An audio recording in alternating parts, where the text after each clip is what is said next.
জানিয়ে দেব এই মুহূর্তে হাতে পাওয়া সর্বশেষ গুরুত্বপূর্ণ আপডেট বাংলা সংবাদ। শুরুতেই থাকছে আরও বিপাকে আওয়ামী লীগ। ছাত্র জনতার অভ্যুত্থানের মুখে গত 5 আগস্ট শেখ হাসিনা ভারতে পালিয়ে যাওয়ার পর থেকে একের পর এক ধাক্কা খাচ্ছে আওয়ামী লীগ এবং এর সহযোগী সংগঠনের নেতাকর্মীরা। 5 তারিখের পর কেন্দ্র থেকে তৃণমূল পর্যন্ত বেশিরভাগ নেতাকর্মী গা ঢাকা দিয়েছেন। কেউ পালিয়েছেন, কেউ চলে গেছেন ভিন্ন দেশে। এর মধ্যে বিভিন্ন সময় হাসিনার ফোনালাপ, গোপন স্থান থেকে নেতাদের বিবৃতি, অডিও বার্তা আরও বিপাকে ফেলেছে তৃণমূলের নেতাকর্মীদের। সর্বশেষ গত 10 নভেম্বর শহীদ নূর হোসেন দিবসকে কেন্দ্র করে আওয়ামী লীগ কর্মসূচির ঘোষণা দিয়ে তা পালনে ব্যর্থ হওয়াতে নতুন করে আরও বিপাকে পড়েছে। এবারে জানাবো স্থায়ী কমিটির বৈঠক ডিসেম্বরের মধ্যেই নির্বাচনী রোডম্যাপ চায় বিএনপি। দাবি আদায়ে এবার মাঠে নামার সিদ্ধান্ত নিয়েছে বিএনপি। এ লক্ষ্যে 10 সাংগঠনিক বিভাগে বড় জমায়েত করবার চিন্তাভাবনা চলছে। আগামী মাস থেকে এসব সমাবেশ শুরু হতে পারে। শিগগিরই বিভাগীয় সাংগঠনিক সম্পাদকদের সঙ্গে আলোচনা করে চূড়ান্ত হবে সমাবেশের দিনক্ষণ। জানাবো হাসপাতালে গিয়ে গণঅভ্যুত্থানে আহতদের তোপের মুখে স্বাস্থ্য উপদেষ্টা। জুলাই আগস্টে বৈষম্য বিরোধী ছাত্র আন্দোলনের নেতৃত্বে সংগঠিত গণঅভ্যুত্থানে আহত হয়ে যারা এখনও চিকিৎসাধীন আছেন, ঢাকায় নিযুক্ত ব্রিটিশ হাই কমিশনার সারা কুককে সঙ্গে নিয়ে তাদের দেখতে গিয়েছিলেন স্বাস্থ্য উপদেষ্টা নূরজাহান বেগম। কিন্তু আহত সবার সঙ্গে দেখা না করায় হাসপাতালেই তোপের মুখে পড়তে হয় তাকে। একটা পর্যায়ে উপদেষ্টার গাড়ি আটকে তাকে কিলঘুষি মারতে থাকেন বিক্ষুব্ধরা। এবারে জানাবো আমাদের মাথার উপর এখনও বিপদ আছে মির্জা ফখরুল। বিএনপির মহাসচিব মির্জা ফখরুল ইসলাম আলমগীর বলেছেন, ফ্যাসিবাদের প্রধান হোতা ভারতে অবস্থান করছেন, তাই আমাদের মাথার উপর এখনও বিপদ আছে। ভারত আমাদের বিরুদ্ধে প্রচারণা চালিয়ে যাচ্ছে। এই মুহূর্তে আমরা আরও একটা বিপর্যয় অ্যাফোর্ড করতে পারি না। এদিকে সাবেক মেয়র আতিকের 5 দিনের রিমান্ড। ঢাকা উত্তরা পূর্ব থানার হত্যা মামলায় সাবেক মেয়র আতিকুল ইসলামের আইনজীবীদের জামিন আবেদন নামঞ্জুর করে 5 দিনের রিমান্ডে দিয়েছেন আদালত। বুধবার ঢাকা মেট্রোপলিটন ম্যাজিস্ট্রেট আদালতের বিচারক এ রিমান্ড মঞ্জুর করেছেন। গত 16 অক্টোবর ঢাকার মহাখালী ডিওএইচএস এলাকা থেকে ঢাকা উত্তর সিটি কর্পোরেশনের সাবেক মেয়র আতিকুল ইসলামকে গ্রেপ্তার করেছিল পুলিশ। পরদিন ঢাকার মোহাম্মদপুরে থানায় করা পৃথক 3টি হত্যা মামলায় তাকে কারাগারে পাঠায় আদালত। এবং সর্বশেষ জানাবো আন্তর্জাতিক সংবাদ। যুক্তরাষ্ট্রের বিপক্ষে মুখোমুখি হওয়া অনিবার্য ইরানের প্রেসিডেন্ট। বিশ্বের সব দেশের সঙ্গে সম্পর্ক উন্নত করার জন্য তার প্রশাসনের প্রচেষ্টা তুলে ধরে ইরানের প্রেসিডেন্ট মাসুদ পেজেশকিয়ান বলেছেন, আঞ্চলিক এবং আন্তর্জাতিক পর্যায়ে ইরান এবং মার্কিন যুক্তরাষ্ট্রের মধ্যে মোকাবেলা হওয়া অনিবার্য। মঙ্গলবার তেহরানের সাবেক ইরানি পররাষ্ট্রমন্ত্রীদের একটি গ্রুপের সঙ্গে বৈঠককালে তিনি এসব কথা বলেন। খবর তাসনিম নিউজের। এতক্ষণ শিরোনাম শুনছিলেন, এবার বিস্তারিত। প্রিয় দর্শক, আপনি যদি এই চ্যানেলে নতুন হয়ে থাকেন, ভিডিওটি দেখতে দেখতে চ্যানেলটি সাবস্ক্রাইব করে আমাদের সঙ্গে থাকুন। আর এই ভিডিও সম্পর্কে আপনি আপনার মূল্যবান মতামতটি কমেন্ট বক্সে জানিয়ে দিন। আর হ্যাঁ প্রিয় দর্শক, জানিয়ে দিন ভিডিওটি কোথা থেকে দেখছেন। আরও বিপাকে আওয়ামী লীগ। ছাত্র জনতার অভ্যুত্থানের মুখে গত 5 আগস্ট শেখ হাসিনা পালিয়ে যাবার পর থেকে একের পর এক ধাক্কা খাচ্ছে আওয়ামী লীগ এবং এর অঙ্গ ও সহযোগী সংগঠনের নেতাকর্মীরা। 5 তারিখের পর কেন্দ্র থেকে তৃণমূল পর্যন্ত বেশিরভাগ নেতাকর্মী গা ঢাকা দিয়েছেন। আবার কেউ গেছেন পালিয়ে বিদেশে। এর মধ্যে বিভিন্ন সময় হাসিনার ফোন আলাপ এবং গোপন স্থান থেকে নেতাদের বিবৃতি ও অডিও বার্তা আরও বিপাকে ফেলেছে তৃণমূলের নেতাকর্মীদের। সর্বশেষ গত 10 নভেম্বর শহীদ নূর হোসেন দিবসকে কেন্দ্র করে আওয়ামী লীগের কর্মসূচি ঘোষণা দিয়ে তা পালনে ব্যর্থ হওয়াতে নতুন করে নেতাকর্মীরা বিপাকে পড়েছেন। 10 তারিখের আগে হাসিনার ফোনালাপ এবং আওয়ামী লীগের ফেসবুক থেকে বিভিন্ন সময় গুজব ছড়াচ্ছে, যা বিশ্বাস করে অনেকেই প্রকাশ্যে এসে বিপাকে পড়েছেন। একদিকে বেড়েছে আইনশৃঙ্খলা বাহিনীর ধরপাকড়, অন্যদিকে বিএনপি সহ অন্যান্য দলগুলোর নেতাকর্মীদের নিশানায় পড়েছে তারা।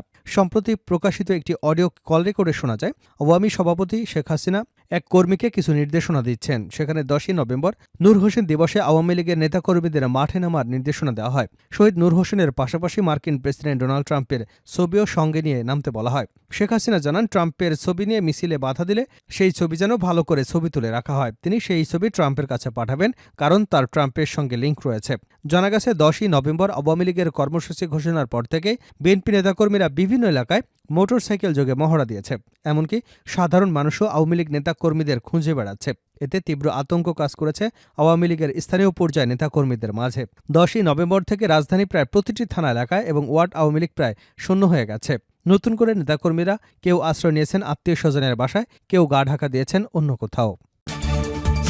ডিসেম্বরের মধ্যেই নির্বাচনী রোডম্যাপ চায় বিএনপি। দাবি আদায়ে এবার মাঠে নামার সিদ্ধান্ত নিয়েছে তারা।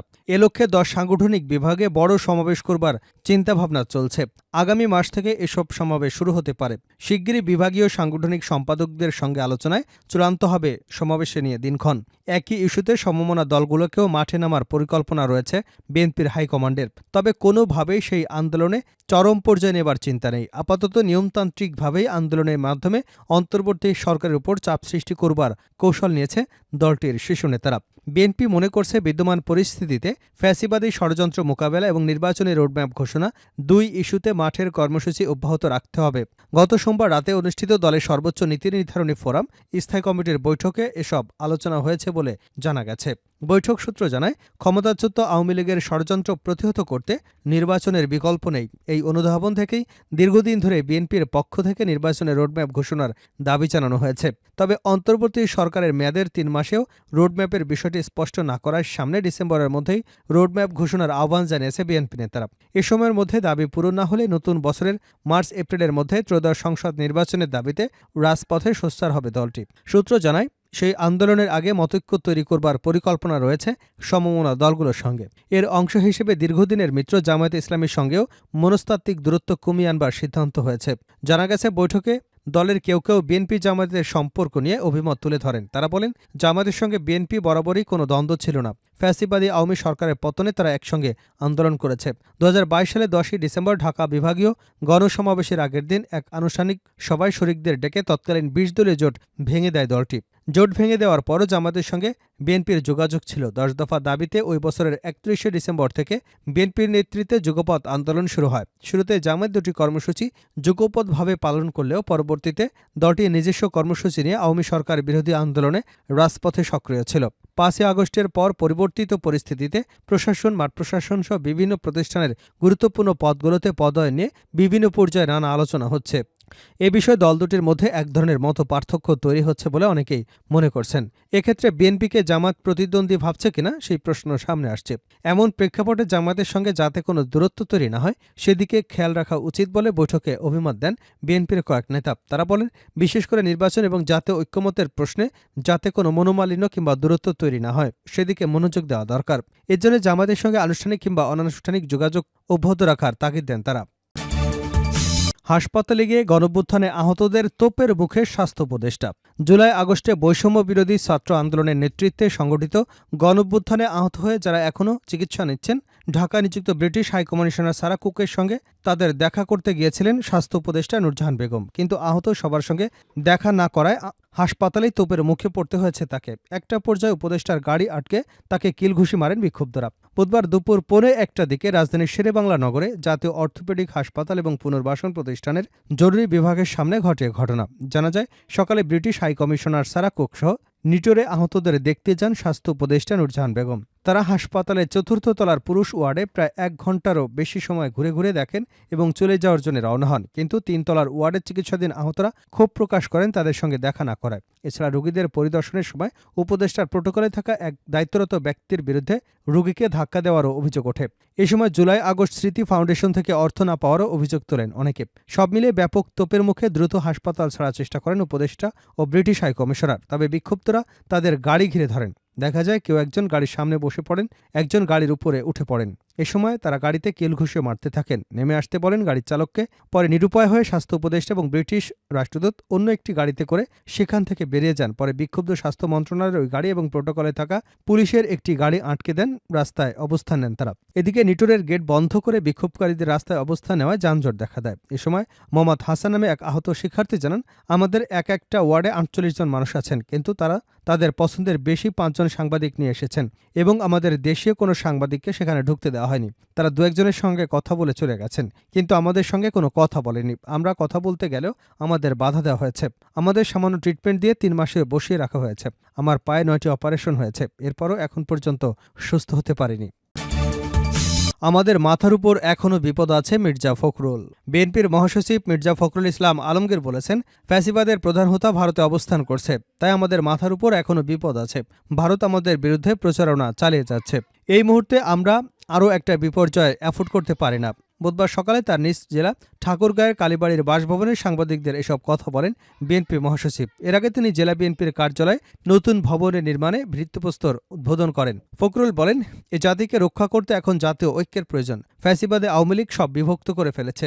বিএনপি বিভক্ত করে একটি ঐক্যবদ্ধ জাতি গঠন করতে চায়। বিএনপি বিভক্তি দূর করে একটি ঐক্যবদ্ধ জাতি গঠন করতে চায়। গণতান্ত্রিক ব্যবস্থায় ভিন্নমত থাকতে পারে, তবে দেশের গণতন্ত্র, সার্বভৌমত্ব সহ মৌলিক বিষয়গুলোকে ঐক্য থাকতে হবে। মির্জা ফখরুল ইসলাম আরও বলেন, বিএনপির চিন্তা আগামী নির্বাচন নিয়ে, কারণ বর্তমান সরকার এখন পর্যন্ত নির্বাচনের কোনো রোডম্যাপ দেয়নি। এই সরকার নির্বাচনের ব্যবস্থাকে সংস্কার করার জন্য একটি কমিটি করেছে মাত্র।